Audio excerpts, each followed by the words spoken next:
हिंदुस्तान में पैदा हुआ हर इंसान हिंदू है। मुसलमान बनाया जाता है, ईसाई बनाया जाता है। हनुमान जी दे सकते हैं, गदा है हाथ में, लगता है कि मांगने पे देंगे। हाँ, अब वहां नहीं मिल सकता कुछ, वो मुझे नहीं लगा था। वह शिव जी के जटाओं में गंगा, गले में बांस की सर, हाथ में त्रिशूल, और वो कैलाश पे बैठे हैं या जहां भी मूर्ति बनाई जाती है, तो देख के लगता है कि ये दे सकते हैं। मतलब वो संपूर्ण है, मतलब कि वो कुछ भी आप मांगोगे उसी से जो दे सकता है। मुझे देख के नहीं लगा चर्च में दीवार पे कि ये उनकी स्थिति खुद सामान्य नहीं लग रही थी मुझे। जिस पोस्टर में उनके प्रतिभा को रखा गया था वो मुझे सामान्य नहीं लग रहा था। जय हिंद। जैसा कि आप सभी ने आज से कुछ दिन पहले एक मुख्यमंत्री के बेटे का स्टेटमेंट सुना होगा। वो स्टेटमेंट देता क्या है कि सनातन एक डेंगू मलेरिया जैसे है, इसे खत्म कर देना चाहिए। तो उसको कड़े शब्दों में मैं बताना चाहता हूं कि तुम्हारे बाप दादाओं ने भी प्रयास करके देख लिया, तुम भी करके देख लो, उनसे तो कुछ हो नहीं पाया, लेकिन तुम्हारा हश्र बहुत बुरा होगा। कि उसकी पहचान उसके बाप के चलते है, उसके पिताजी मुख्यमंत्री हैं, इसके चलते उसकी पहचान है। हम लोग तो जानते भी नहीं थे उसका नाम, देखिए इस तरह से सनातन को टारगेट करके आज के टाइम में बच्चा बच्चा उसका नाम जानता है। तो आइए विक्की जी से बात करते हैं कि किसी को भी अगर फेमस होना होता है तो वो सनातन को ही क्यों टारगेट करता है। विक्की जी, आपने उसका स्टेटमेंट सुना होगा कि किस प्रकार से वो स्टेटमेंट दे रहा है। आपको क्या लगता है कि इस तरह से टारगेट करके लोग फेमस हो जाते हैं क्या? देखिए, तमिलनाडु के एम.के. स्टालिन मुख्यमंत्री, डीएमके उनकी पार्टी है, और उदयनिधि स्टालिन उनके बेटे हैं। हाँ। उनके बयान के बाद कई नेताओं ने सनातन पे टिप्पणियां किया, उनके समर्थन में किया। हाँ। मैं सुन रहा था उन लोगों को भी। इस बयान के बाद ही मैं जान पाया कि एम.के. स्टालिन के बेटे हैं उदयनिधि स्टालिन। उससे पहले मैं नहीं जानता था कि कौन है। उसके बाद तो लाइन लग गया, जैसे कि कोई और नेता उनके समर्थन में आता है या सनातन के पे टिप्पणी करते हैं बहुत लोग। चलिए, इसका मूल कारण ये जानना जरूरी है कि ये हो क्यों रहा है। और टिप्पणी के बाद न्यूज़ रूम में डिबेट करना, माइक लेके रोड पे चिल्लाना, इससे कुछ नहीं बदलेगा। जो मुझे लगता है, सनातन पे कोई भी इतनी आसानी से टिप्पणी कर देता है, इसका मूल कारण वो लोग नहीं, इसका मूल कारण हम, आप और हमारे आपके जैसे सनातन को मानने वाले लोगों के घर में जो माहौल बना हुआ है वो है कारण। चलिए, मानता हूँ मैं सनातन के लिए समर्पित रहता हूँ, आप रहते होंगे, ऐसे लाखों करोड़ों लोग समर्पित होते हैं, परंतु अब संख्या बढ़ती जा रही है जो स्वयं अपना विनाश कर रहे हैं। हम लोग, हमारा समाज। आपने एक लाइन सुनी होगी, धर्मो रक्षति रक्षता, अर्थात आप धर्म की रक्षा कीजिए, धर्म आपकी रक्षा स्वतः करेगा। अब इसमें आपको कुछ मैकेनिज्म नहीं लगाना है, वो ऑटोमेटिक है, वो करेगा। जैसे एक आप सोचिए तो, जैसे आपने घर में अगर बाइक रखी हो, कोई कार रखा हो आपने कोई, तो क्या बाइक सर्विसिंग नहीं मांगती है, मेंटेनेंस नहीं मांगती? बिल्कुल मांगती है। आप सर्विस कराते हैं, हर कोई कराता है, फिर वो आपको सुविधा देती है। बाइक एक छोटा सा इक्विपमेंट आपके घर का, वो सर्विस मेंटेनेंस खोजता है। अब आपको क्या करना है, आपको अपने धर्म का मेंटेनेंस करना है। ये है हमारे धर्म का मेंटेनेंस कि हमने, अब होता क्या है, हम सबों ने अपने धर्म को खुद फॉर ग्रांटेड ले लिया है। अब जैसे मैं आपको बताऊं कि हमारे घरों में बढ़ता हुआ क्रेज चर्च जाने का। मेरे मोहल्ले में चर्च है एक, मैं आपको बता रहा हूँ कि मेरे मोहल्ले में एक चर्च है। तो 25 दिसंबर होता क्या है कि चर्च में उनका अपना होता है प्रोग्राम वगैरह, और मुझे बहुत इंटरेस्ट नहीं है जानने में कि क्या होता है, और ईश्वर करे कभी हो भी ना, तो मैं नहीं जानता वहाँ होता क्या है। पर गैदर बहुत ज़्यादा मुझे दिखता है, इधर से लोग जाते रहते हैं। अब मैं कभी निकल गया उधर साइड से देखता हूँ बहुत गदर, बहुत गदर। और उसमें 80 to 90%, क्योंकि पॉपुलेशन हमारी और आपकी ज्यादा है, तो due to population 80 to 90% peoples are from Sanatan Dharma. तो आप देखिए, होड़ है ऐसे प्रणाम करने का, होड़ फैशन बनता है। एक क्या है ना, एक फैशन। आप ना आज देखिए, आज सबके साइकोलॉजी पे वेस्टर्न कंट्री बहुत हावी है। तो मैं भी एक बार बोला, मेरे मित्रों ने बोला कि आप भी चलिए चलिए। मैं जानता नहीं था कि आखिर क्या है और नहीं है। मैं बोला ठीक है, चल कर देखते हैं। फिर मैं गया एक बार अपने दोस्तों के कहने पे। फिर मैं जाता हूँ तो देखता हूँ कि बहुत भीड़, बहुत भीड़। कैसे कैसे तो आदमी जा पाया वहां तक। मैं वहां जाके ईश्वर को ढूंढ रहा था। मैं वैसे स्कूल में पढ़ा था, तो वहां भी एक चर्च था। मैं जाके वहां ढूंढ रहा था कि वो प्रतिमा कहाँ है जहां मैं प्रणाम करूं, और कौन आशीर्वाद देंगे, मैं देखना चाहता था उनको। फिर मैं गया, मैं देखा कि ये सभी यीशु से प्रार्थना कर रहे थे।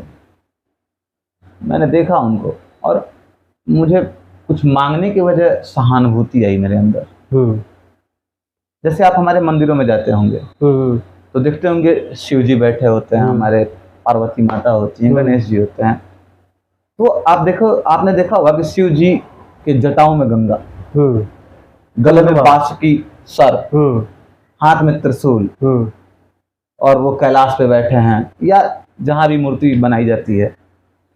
तो देख के लगता है कि ये दे सकते हैं, मतलब वो संपूर्ण है। मतलब कि वो कुछ भी आप मांगोगे उसी से जो दे सकता है।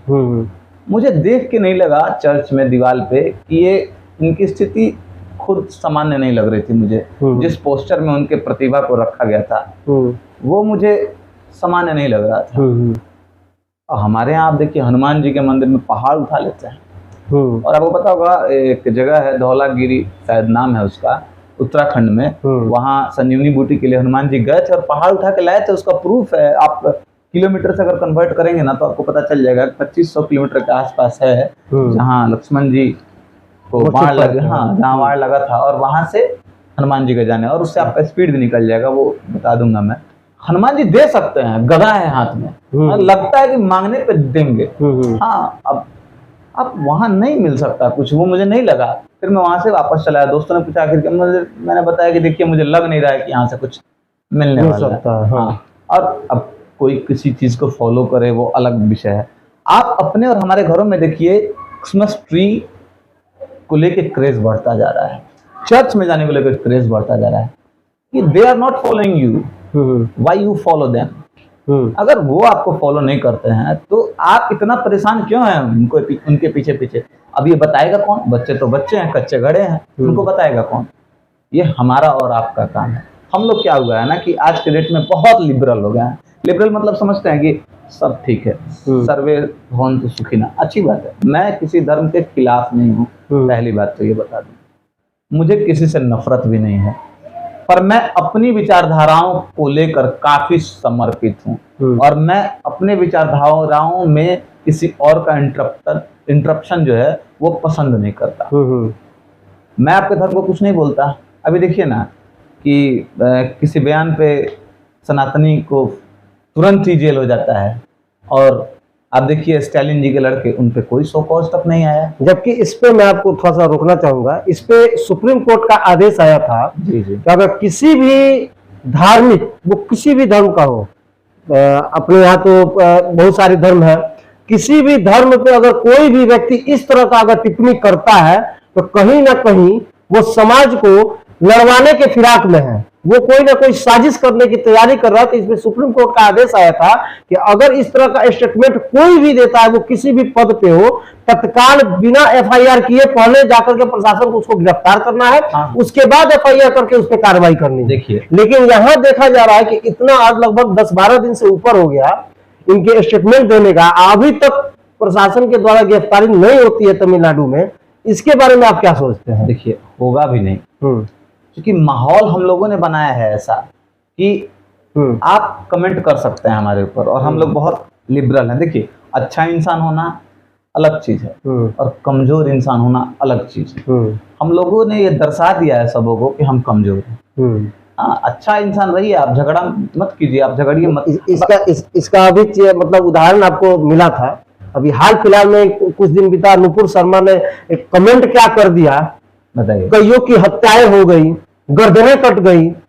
अभी हाल फिलहाल में इस तरह का जो है कहानी बीता है। बीजेपी नुपुर शर्मा के साथ जो है पार्टी से निष्कासित कर दी। आज तक हमको लग रहा है कि उसके बाद नुपुर शर्मा कभी भी टेलीविजन पे नहीं दिखती है।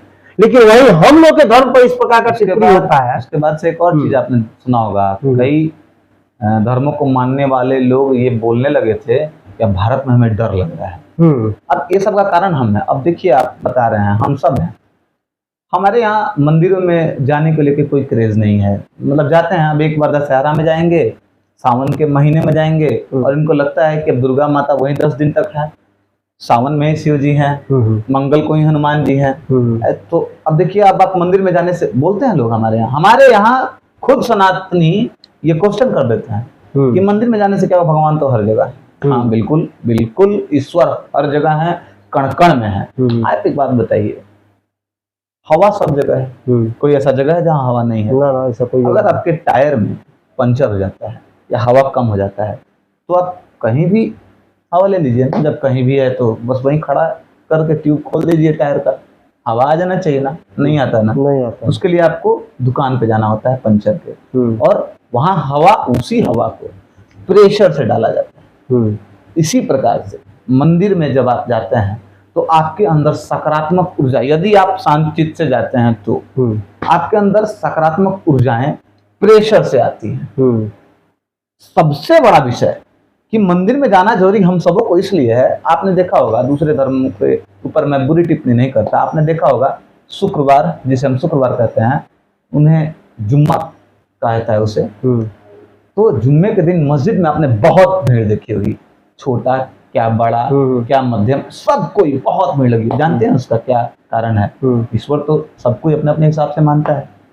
उसका कारण ये है कि they want to show unity, they want to show their population, कि वो अपनी संख्या दिखाते हैं, वो अपनी कट्टरता दिखाते हैं, वो एकता दिखाते हैं। तभी आपने आज तक नहीं सुना होगा किसी भी फिल्म मेकर से लेकर नेता तक कोई उनके धर्म के बारे में टिप्पणी नहीं करता, because they know they have unity. वो सब कुछ जानते हैं। अब हमारा क्या है, मंदिरों में जाके देखिए, कभी आप गए तो मैं नहीं, मैं गया तो आप, हमारा कुछ रूटीन नहीं है, रेगुलर नहीं जा पाते हैं हम लोग। तो यहाँ जाने से ईश्वर तो हर जगह है, पर्याप्त है। पर अब रहा बात सनातन का। सनातन का अर्थ होता है प्राचीन, ना आदि ना अंत, बहुत पुराना। आप यहाँ देखिए कि हम लोगों को जाके अपनी भी यूनिटी शो करनी, और आप किस जनरेशन से यूनिटी और ये पूजा और ये सनातन की बात कर रहे हैं। आप एक MC स्टैन करके एक सेलिब्रिटी, मुझे लगता है इसके पहले जो बिग बॉस हुआ था उसमें शायद वो फाइनल में विजेता रहे थे। एक बार आप अपने और मेरे दर्शकों को सभी को एक बार दिखाइएगा उनका फोटो, आप अपने वीडियो क्लिप में, और थोड़े सेकंड के लिए उसको डिस्प्ले कीजिएगा। अब आप सब देख के उनको बताइए, ये और उनके लाखों करोड़ों फैंस हैं आपके भारत में। मैं नफरत नहीं करता, मैं किसी से नफरत नहीं करता, मैं फॉलो नहीं करता हूँ वो अलग बात है, पर मैं नफरत किसी से नहीं करता। MC स्टैन, करोड़ों फैंस हैं इनके। आप देखिए तो आपका जनरेशन आइडियल किसको मान रहा है। अब आप इनसे उम्मीद करते हैं सनातन को जानने का।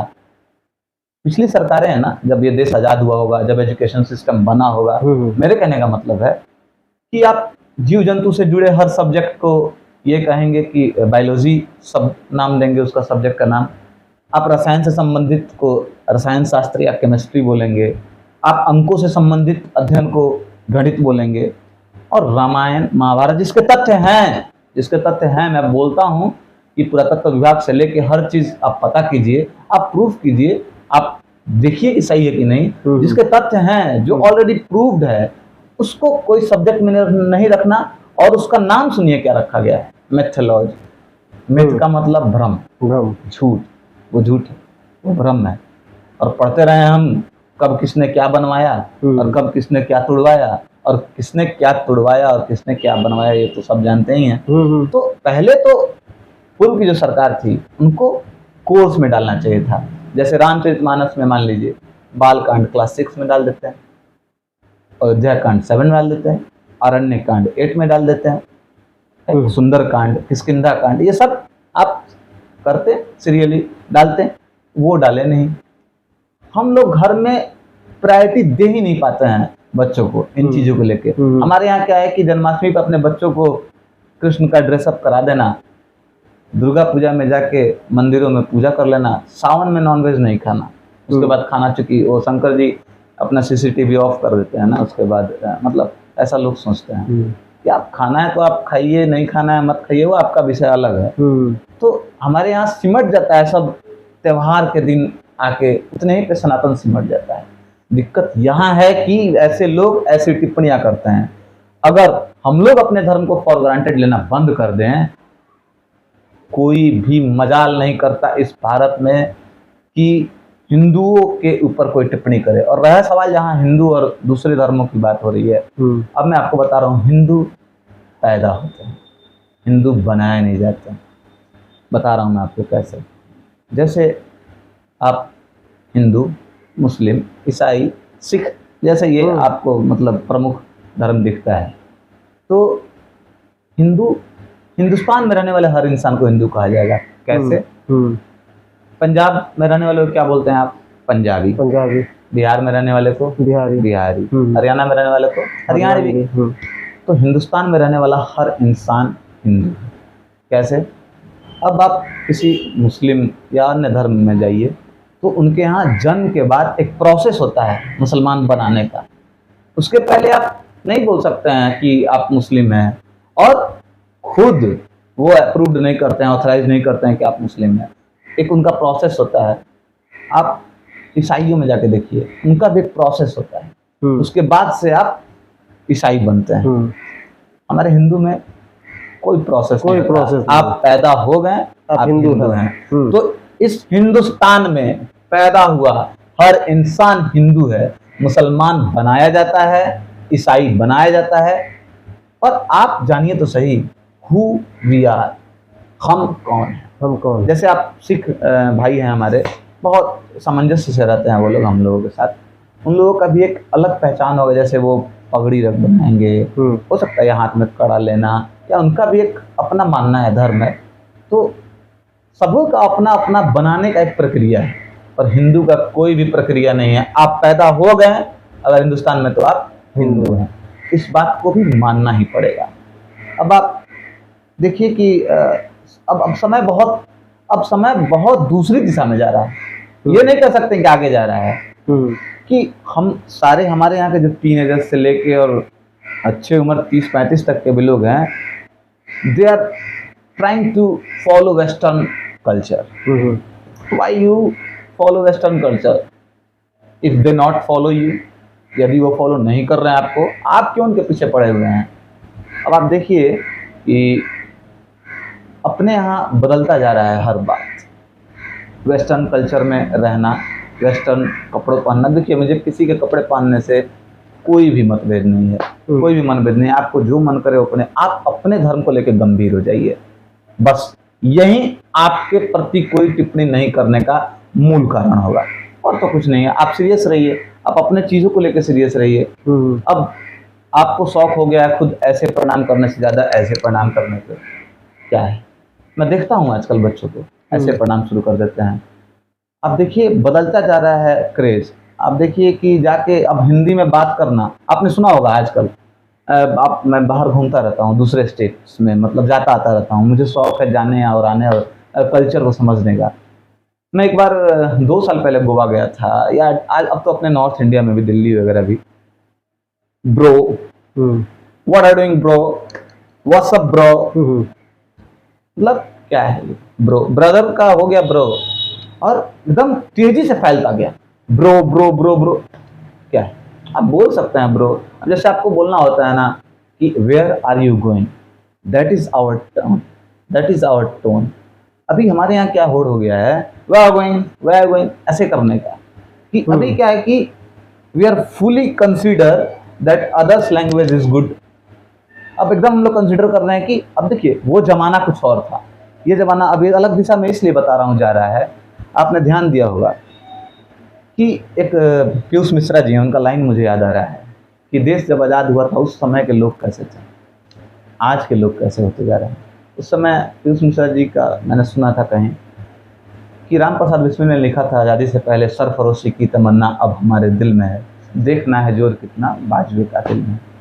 अभी क्या है कि ओरे बिस्मिल, काश आते आज तुम हिंदुस्तान, देखते कि मुल्क सारा महफिल टेशन में। आज का लड़का ये कहता हम तो बिस्मिल थक गए, अपनी तो आज़ादी भैया लड़कियों के दिल में है।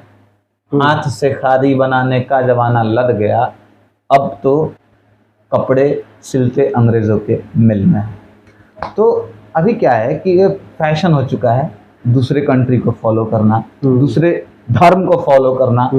तो अभी इन चीज़ों को बदलना पड़ेगा और ये लोग नहीं बदलेंगे, ये क्रिश्चियन लोग या दूसरे धर्म के लोग ये नहीं बदलेंगे, ये आपको और मुझे बदलना पड़ेगा खुद में। और जब हम खुद में बदलाव लाएंगे, जब हम अपने आप को गंभीरता से लेंगे, सभी लोग हमें गंभीरता से लेंगे और कोई टिप्पणी करने का हिम्मत नहीं करेगा।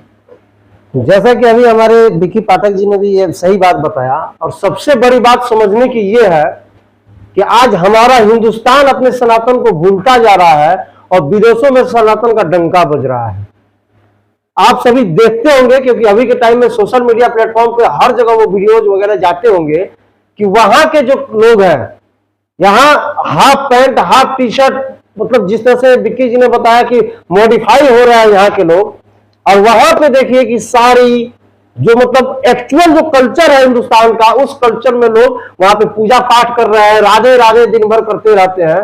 तो ये चीज हम लोग को समझने की जरूरत पड़ेगी और अपने धर्म के प्रति जागने की जरूरत पड़ेगी। तभी ऐसे जो लोग हैं, कुछ कुचिया लोग, इनको मैं चिरकुट समझता हूं, ये लोग अपना मुंह बंद रखेंगे। और नहीं तो फिर कहावत है ना कि जैसे को तैसा मिलता रहेगा। बाकी आप क्या सोचते हैं कमेंट करके जरूर बताइएगा। जय हिंद, वंदे मातरम।